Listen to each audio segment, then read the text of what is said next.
Hello everyone, you're watching Awaz News. I'm Kubra Ali and I'll be taking you through big news across Canada. It could have ended tragically. Video shows man walking on tracks at West End subway station. Poilievre says Canada's immigration system is broken, sidesteps target, cuts questions. Statue of Queen Elizabeth II to be installed at Ontario Legislature by end of year. As sink towards Atlantic Canada, New Democrats look to flip Liberal seats.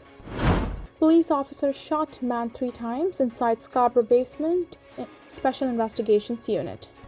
More than $100,000 worth of golf carts stolen from course near London. Newmarket mother overjoyed her toddler has heart surgery after 4 cancellations.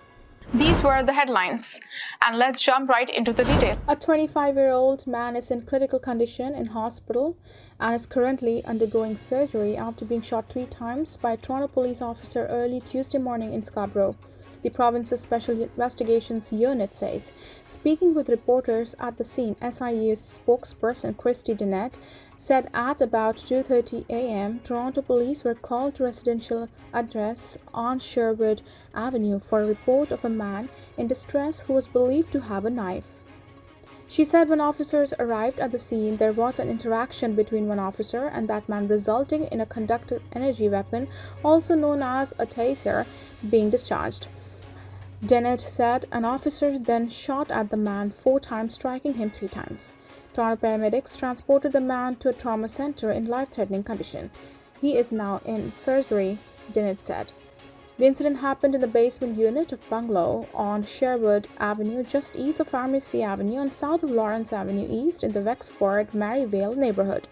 Dennett said it is unclear at this time how many people may or may not have been in the home at the time of shooting. However, TTC bus was brought into shelter a number of people impacted by the incident.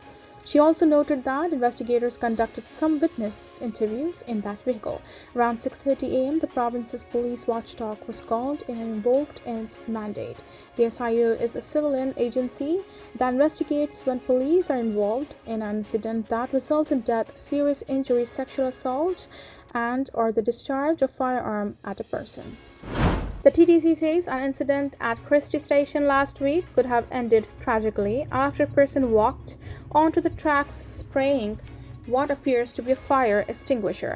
The incident, which was captured on video and posted on social media, shows a shirtless man hopping across the tracks at the West End subway station while holding a canister of something that emits a white smoky substance. TTC spokesperson Stuart Green said it occurred shortly after 7 p.m. on July 27th and was reported to transit controlled by the station collector. The man left the station a short time later and police were advised of the situation, he said. Thankfully, there were no injuries reported during this incident, but it could have ended tragically as TTC subway power rails carry a deadly 600 volts of power, Green said in a statement emailed to Awaz News.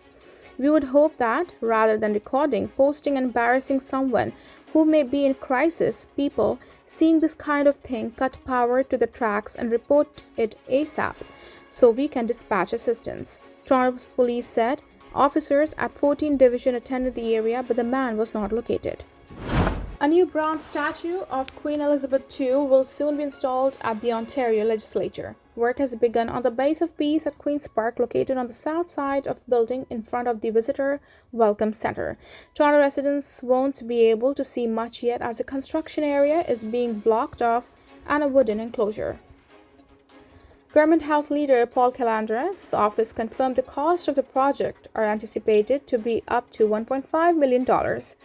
His office said they are optimistic the statue will be unveiled by the end of the year. The project has been years in the market. First commissioned in 2016 after receiving the Queen's approval, the statue is expected to depict the late monarch at about 150% life size.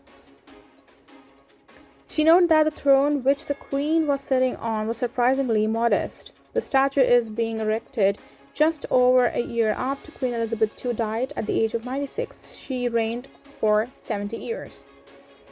Abernethy noted she was not surprised by the delays in installing her work and that when working with bronze, she is used to holding the long view. She also said the peace was always going to come with a lot of complexity. The British monarchy has a complex history in Canada, particularly when it comes to the impact of colonization on Indigenous people. Over the last few years, statues of royalty, as well as those of former politicians, have been vandalized or torn down. In Kitchener, a statue of Queen Victoria has been vandalized 5 times in the last 3 years. Advocates have called for its removal due to its connection with Canada's colonialist past. Dozens of small shoes can still be found near the enclosures representing the Indigenous children who were killed at residential schools. Though we cannot change the history we have inherited, we can shape the history we wish to leave behind. Canada's immigration system is broken, Conservative leader Pierre Poilievre charged Tuesday as he sidestepped questions about whether he would change current targets. Appearing before reporters on Parliament Hill, Poilievre criticized Prime Minister Justin Trudeau's recent comments on housing and pledged to speed up entry for immigrants skilled in the building trades. The federal government has set a target of welcoming 500,000 immigrants per year by 2025, although some worry about the pressure that could add to the country's housing crisis, driven by what experts agree is a supply shortage. Ottawa has defended its ambitious target as necessary given the labor shortage and thousands of job vacancies that employers continue to experience since the COVID-19 pandemic, which triggered widespread lockdowns. Poilievre slams the Liberal target as driven by Trudeau's ideology, but he did not answer repeated questions about whether he would consider reducing the number. He says a Conservative government would base its immigration policy on the needs of private sector employers, the degree to which charities plan to support refugees, and desire for family reunification. Poilievre's comments come as Conservatives try to increase their support in newcomer communities in some of the country's largest cities and suburbs, selling the party as pro-immigration. Besides appearing at numerous ethnic media roundtables, attending different cultural events, and meeting with various business groups, Poilievre has championed cost of living issues in his outreach, from a lack of affordable housing to high food prices. He has also honed in on concerns about the number of international students to die by suicide since the pandemic, with more relying on food banks given the cost of living.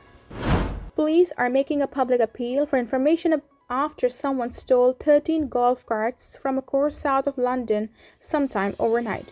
Ontario Provincial Police were dispatched to Belmont Golf Course in central Elgin just after 5 a.m. for reports of a theft.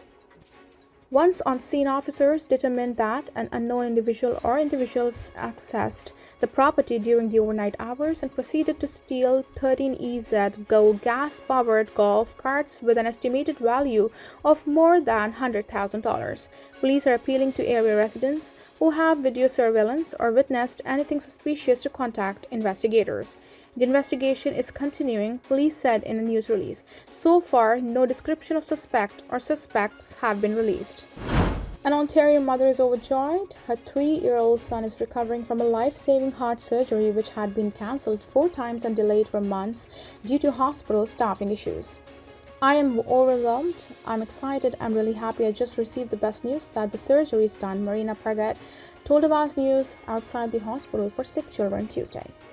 Roman Saw has a condition called hyperplastic left heart syndrome, which requires 3 surgeries. Birgit said the first 2 surgeries after his birth were done in a timely manner, but the third, initially scheduled at the end of May, ended up being cancelled by sick kids 4 times.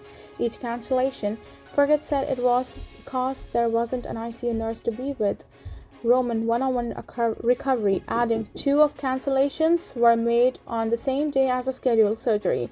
Last week, Birgit told Awaz News about the cancellations that she was frustrated and upset. 1 day later, she received a phone call at her Newmarket home from the surgeon telling her the surgery was rescheduled for August 1st. On the Tuesday, Birgit said she was confident Roman's surgery would go ahead, knowing her story was in the public eye.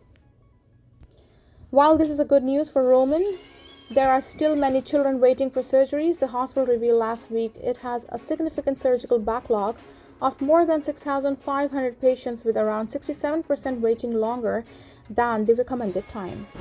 NDP leader Jagmeet Singh is touring Atlantic Canada in an effort to highlight affordability issues and flip 2 Liberal seats in the next federal election. Singh says voters who are increasingly struggling with the cost of living are dissatisfied with the federal government. He says the NDP has pushed for affordability initiatives through its confidence and supply agreement with the Liberals, including dental care and one-time rental supplement and doubling of the GST rebate. The party is looking to flip St. John's East in Newfoundland, a seat that used to be a stronghold for the NDP, in Halifax, a seat that often flips between the Liberals and New Democrats.